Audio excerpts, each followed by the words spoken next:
Hi everyone. Hi. Thanks for bearing with us. Um, my Zoom's not letting us go to Facebook. Damn it. No, I wonder what's right about that. Yeah. Mhm. Cool. All right. Should I introduce the topic? Sure. Because I'm quite excited. I feel like. All right. So today we're going to talk about X-Men and animals. And shit.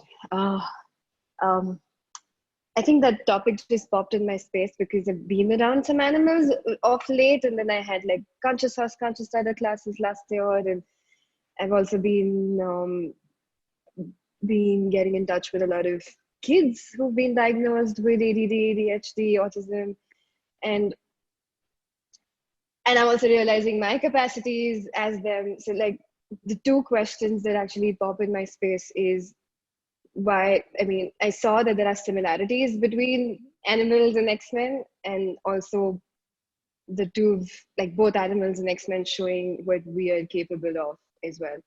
So that's why I'm very excited. So. Yeah.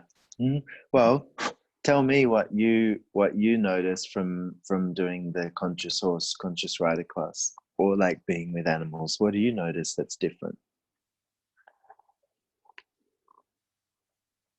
So I'm really happy when I'm around them.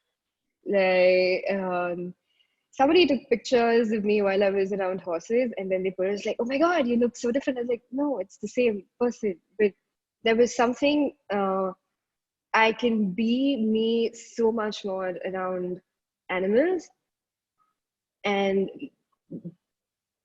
that is what was very different. There was like this space that I could just be me more and more. Yeah, I like it. I mean, animals don't function from points of view to begin with. Yeah. So it's like for most of you, it probably is a lot easier to be around animals.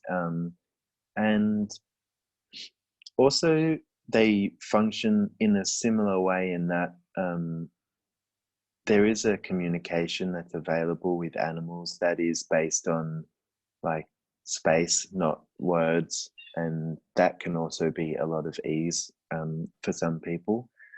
Um, yeah, and it's like different animals will also have different things that they can contribute. Like I know that some cats have an ability to basically like take entities off people, and there's all sorts of different things with different animals. But yeah, I mean it's a really amazing conversation. I know that a lot of kids, I think especially with autism, will tend to do like what they call hippotherapy. I don't know why it's called hippotherapy, but basically it's like being with horses, and I think it tends to help kids relax and sleep better, and also just gives them that space where they are able to communicate in the way that they desire to be received. Because a lot of X-Men, and especially kids with autism, often will feel like they're not, the way that they communicate is not being received very well, and that's often where a lot of the like frustration and confusion can come from for them. And so being with a horse is like, ah, oh, dude, you get me. So like there are similarities between the way they communicate. Yeah, it's so one of the things about horses, for example, is when there's a pack of horses, like in the wild, they'll take turns to be to watch out. So there'll be like one or two in the herd that watch for predators while the rest of the horses sleep, say at night. And then what you'll notice is that rather than making a noise, if one of them like sees something or becomes aware of something, the whole pack will, so one of the horses will look, and then the whole pack will just look. And it's like there is this way of communicating amongst the horses where it's like they're all connected, they're not separate, and it's not from the like standardized place of communication where you have to deliver information and someone has to receive it in order to get awareness of something different. And this is what a lot of X-Men have available, is this capacity to communicate beyond words. There's actually a great documentary called Beyond Words that you can look up on YouTube, and it talks a lot about that in that documentary as well. It's been pretty phenomenal stuff. Watch it. Yeah. So, question. So, what is that? Like, it's X-Men being faster and not slower, which is what usually people think. Like, there's also this weird judgment where a lot of them, like a lot of people who've not been exposed to access or anything, have a judgment that they're slower, or they basically like sometimes also been referred to as retarded, mentally retarded, but that's not what it is. It's the exact opposite, if I may. Well, yeah, I mean, it can seem like that, and it can also be at a place where someone, because basically, like someone who appears slower in terms of what's going on with some of the day-to-day like tasks, basically it's like they'll be aware of so many different things, but they're also aware of it in a different way, and that they're not just it's not just like, oh, I'm aware of a dog walking across the street. It's like they'll actually also be in those different realities, and this is something that we talk about like in the X-Men class, is like awareness of multiple realities simultaneously, and so it can appear that people are like slow and not getting things, and not able to communicate, and so of course if you don't fit into what everyone has decided it has to be, then it's like, yeah, you're considered slow or retarded, or whatever it is. But yeah, there is a whole lot more going on, and what Gary actually found when Gary and Dane found when they started to work with these kids, was that some of these kids would move through space in a really different way, and they would be delivering the information like all at once. And so it was like receiving a movie on fast forward all at once. And this is one of the ways that again the X-Men material started to come out, was from actually working with these kids, asking them questions, and then receiving the communication that was actually available. If you haven't read it, there's an amazing book called Talk to the Animals, and in that book they also talk about this, and they talk about what they found with some of the different kids, and then also with different animals as well. And Would You Teach a Fish to Climb a Tree is another great book with some examples of this as well. Does anyone else have some questions? Good. So, being aware of multiple realities and lots of things happening at the same time, like that's usually the space that they're at. And which is why we notice that they need quieter places, like especially when they don't have the tools of access. A lot of them need like quieter spaces, or places where there's not too much quote unquote nervous stimulation. So what is that? Well,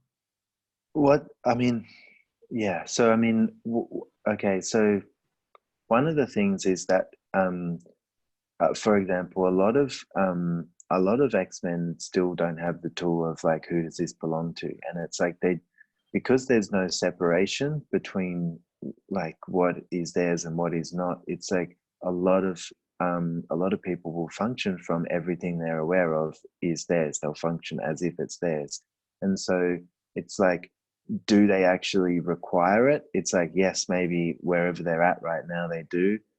Is it always going to have to be like that? Probably not. You know, there are some amazing tools with access, and there's also a whole bunch of other things that's available, like the equine therapy, that is going to assist dynamically in creating a different space being available. But it's like, for any of you, because we're not also just talking about ADD, ADHD, OCD, and autism. We're talking about you guys. It's like, you do not have to be diagnosed with some of this um, for for you to be an X-Men, and this is not like a prerequisite to being an X-Men. It's like, if any of what we have said so far has lit up your world at all as a different possibility, we're talking about you here. And I'm talking about you, Khushboo. So it's like, you know, it's first also acknowledging the X-Men that we are, that allows more of the abilities to show up. So for all of you on here that haven't acknowledged the X-Men capacities that you have and be, we all destroy and uncreate all of that. Yeah. Right, wrong, good and bad, pot and pock, all nine shorts, boys and beyonds. Because it's like, for any of you that have kids, for example, you will notice that when they were growing up, most probably you had, before they could talk, a really strong sense of communicating with them in a different way. And it was like, you knew what they required, and it wasn't based on what they were saying, it was based on a different awareness. And it's like, the kids come in with that ability of knowing how to put like thoughts in your head of what they want. um, and this is what a lot of the kids that will be experiencing like overwhelm, for example. And if any of you have experienced overwhelm, it's like, the way that information can be received for an X-Men is like an ocean being passed through a pinhole. And so it's like all of this information all at once. But who does it belong to? And how much of it is actually relevant to you? And when you ask that question, it's like, right now, how much of what you're aware of right now in this 10 seconds is relevant to you? More than 99.9% or less? More. As in the conversation, yes, like all of it is relevant. So it's like, and this is where, you know, as well, it's like with your awareness, a lot of the tools that we talk about in X-Men is navigating your awareness and then actually being able to use it. Because, okay, so take, for example, you're aware of someone washing their car down the street, and you start to think, oh, I need to go and wash my car down the street, but you don't own a car.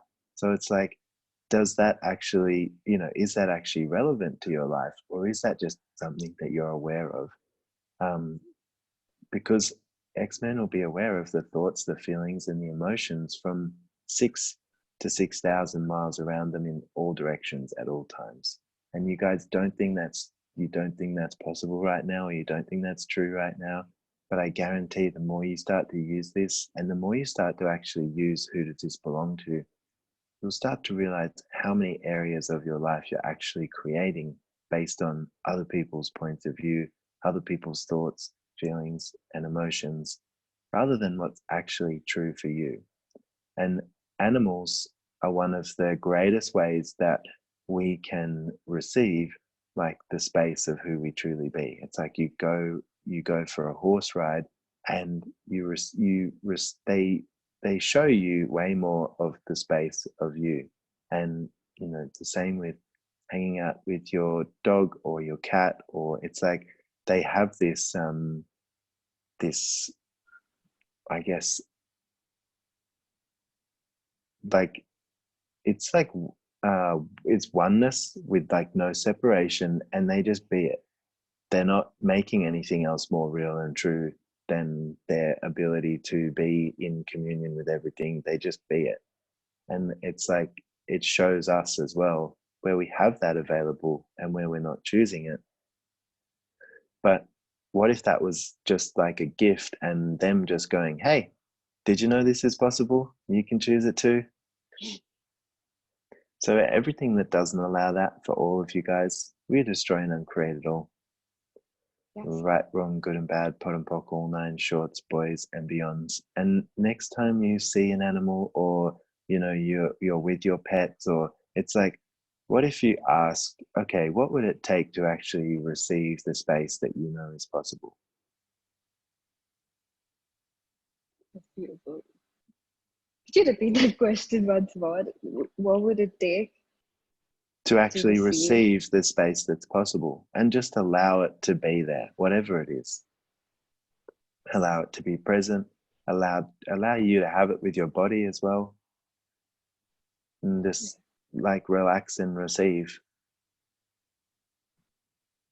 Oh, I will do that. I have a dog who Mm-hmm. constantly teaches me Yeah, how to just be.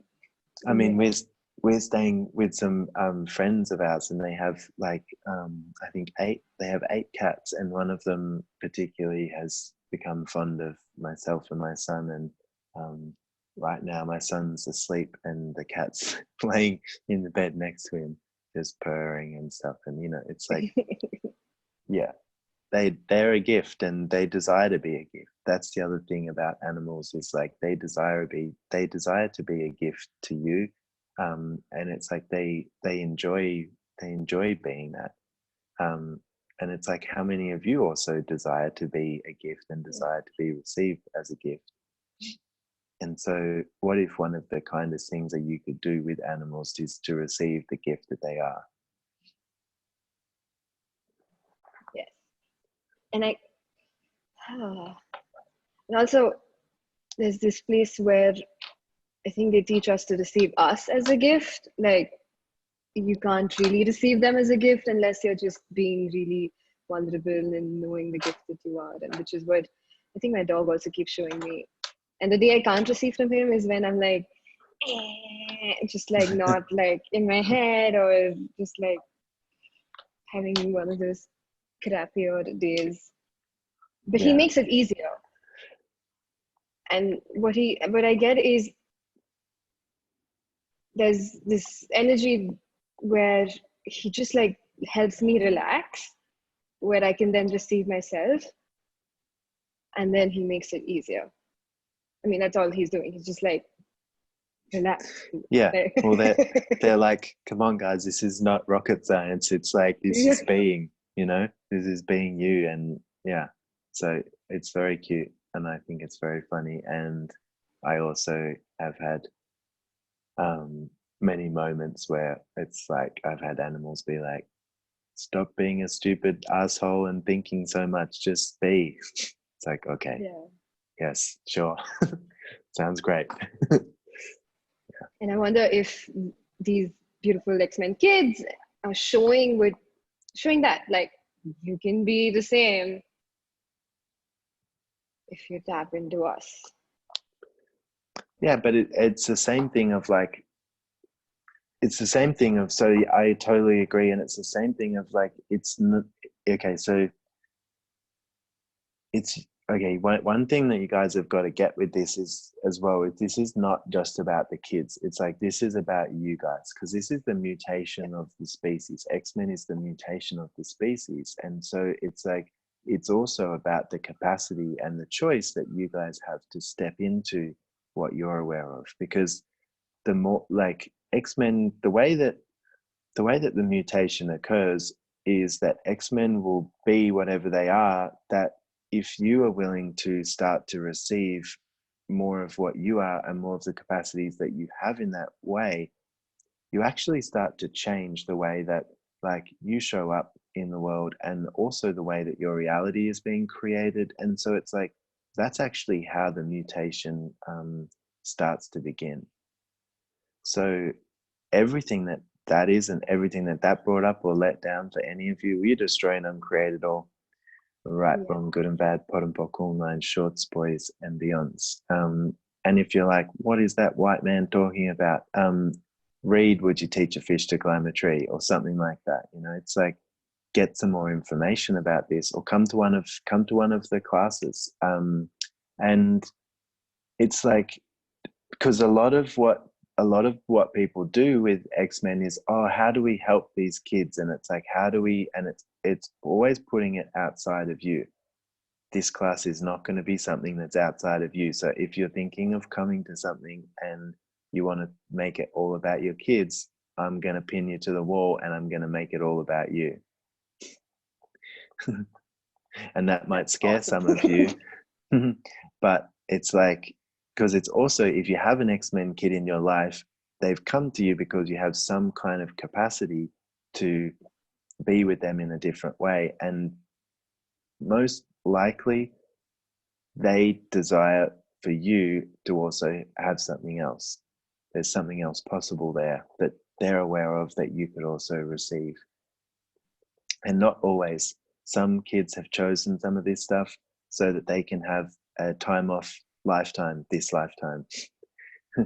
They, so that it's fun and they get to do whatever they want and be looked after. So this is also not the place of all of these kids are special and they all have these wonderful and amazing abilities. And because it's like, that's another thing that people do. Some kids are just assholes. And if you're a parent, you probably know that your kid is sometimes an asshole. I know mine is. So, yeah. Yeah.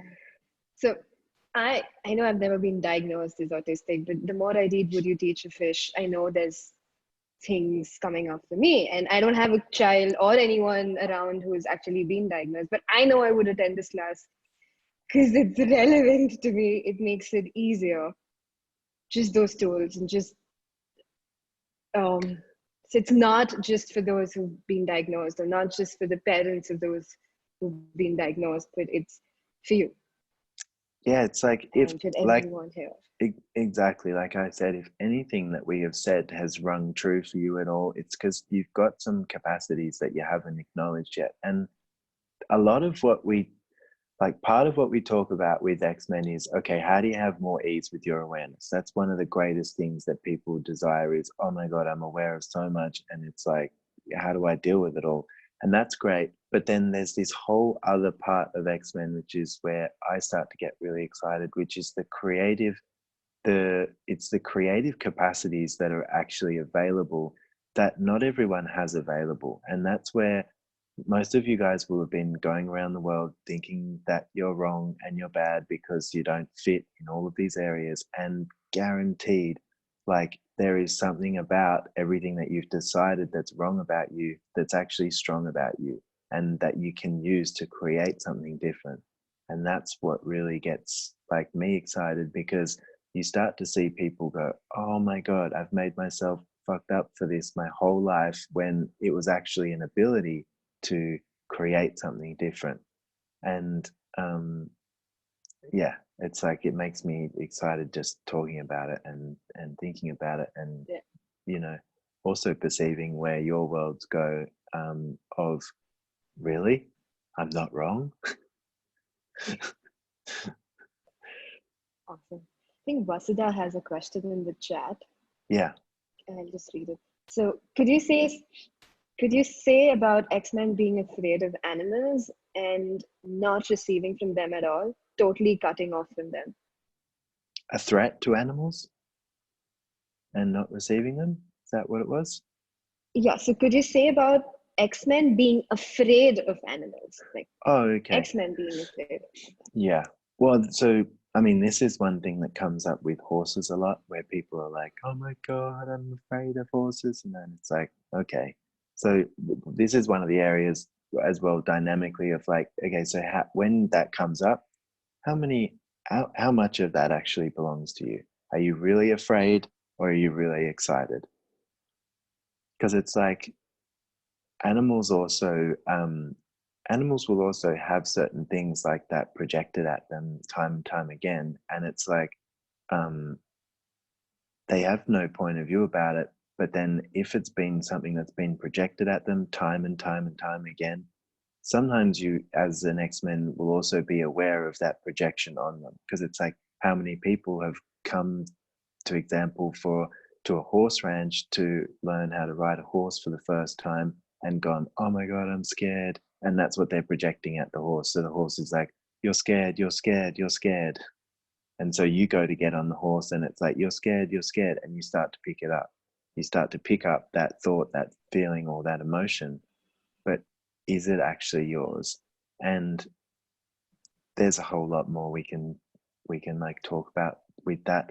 But also some kids and some people, just animals are just not their thing. They're like, ooh, animals are gross, I don't want to. And that's like, that's okay. It's like, this is not about you have to have whatever this is with animals to be an X-Men or receive this. It's also like, people find it in different ways. Some people find that sense of peace and ease and space from playing computer games, or going shopping, or like whatever it is. And it's like, it's whatever brings that for you. It doesn't have to come in a certain way.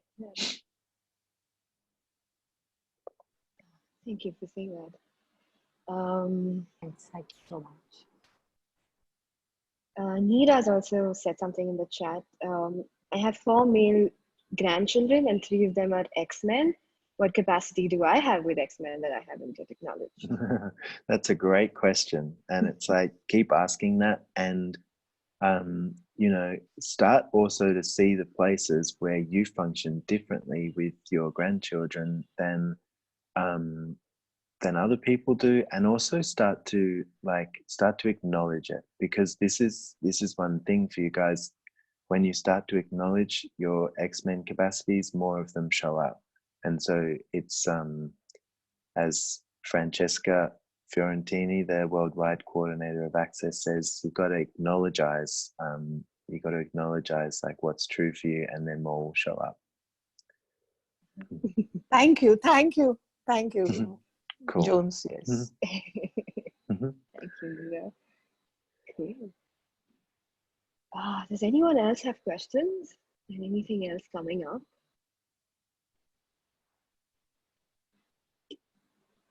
Cool. One new message. Oh, thank you, Neera. Yeah. So I hope you guys got something from this. And yeah, if I could invite you to anything today, I would say, what if you took 15 minutes, half an hour to do something that gives you a greater sense of you, and a greater sense of like that ease, and that that communication that's available for you, whether that be hanging out with an animal, or playing video games, or going shopping, or jumping in a pool or the ocean, whatever it is for you. And just notice the difference. Notice the different space that you have with you, and ask for whatever it is that is going to, whatever it is that will give you a greater sense of you. Yeah. And I'm going to take this up as a challenge. Yeah. Okay, someone asked a question. Yeah, we can address it, and then we'll. So it's Neera again. Yeah. My children still feel that they're wrong. There's no question after that. Okay, so you want to start asking them. Okay, so because this is one thing with X-Men, especially the kids that are displaying like some of these things where it's what they're displaying is where it's not working for them, and they're displaying where it's actually they're creating it as a disability rather than an ability. And so you want to ask them questions. What are you perceiving here? And allow them to just, like, sometimes you can just ask them that, and they won't have anything. They'll be like, or they'll say something like, oh, Mom, yes, you always ask me these stupid questions. But you asking them that question is going to create the change where they have to start to look at something different. Even if it doesn't look like they're taking it on, there's going to be something that's going to switch where they'll go, okay, so what actually is this? Rather than just buying it as theirs, like automatically, they're going to start to pick it up. And does this work with non-verbal kids? Yes. Non-verbal kids will get, like 99% of the time, non-verbal kids also get the words that you're using, unless there's like some kind of, or hearing impediment as well. But it's like, if that's the case, say it in your head. because it's like, this is how X-Men will often communicate. Just put the question in their head. It's like they can do it with you and you can do it with them. And this is part of how you will also start to expand on your X-Men capacities.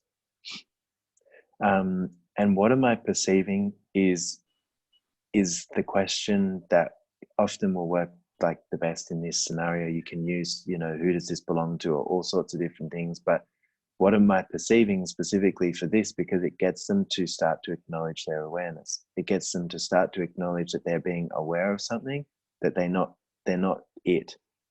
Because as I said before, like most of these kids and most of you guys don't function from the separation of this is mine and this is this person's. It's like, it's just awareness. It's just there. But do you have to do anything with it? And so that's the next question that you want to ask them is, okay, so what are you perceiving? And do you have to do anything with it? Or can you do anything with it? Can you create anything with this? Or is this just something that you're aware of? First steps to navigating your awareness. Beautiful. Yeah, I think all the questions in the chat have been answered. Cool. And yeah, we have a few more of these. So if you guys have anything else, feel free to hop on. We'll let you know more about it. And I'm going to fix Facebook or Zoom so we can go on live. I have a question. Can I ask one? Sure, go for it. Yeah, thank you.